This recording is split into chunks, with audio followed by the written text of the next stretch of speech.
Unfair subscriptions are perhaps the fastest growing predatory trend in construction technology, and together we can stop it.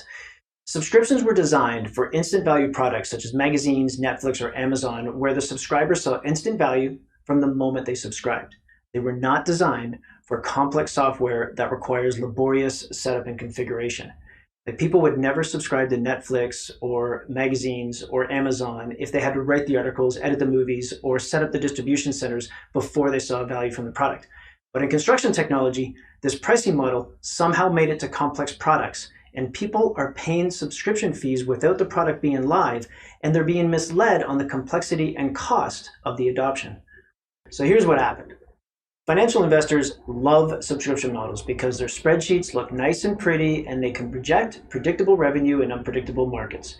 Now, VCs have backed a lot of construction technology companies, so subscriptions are here to stay, and there's some good benefits to subscriptions as well, as long as they're fair. So all we need to do is restore fairness. In the description section of this video, you'll find the full terms that you should include in your agreements to protect you from unfair subscriptions. In short, any software provider who is confident in their ability to get you live will agree to defer the subscription fees until after you are live. And they'll also provide the option to cancel without penalty. I know it's possible because that's what we do here at Plexus.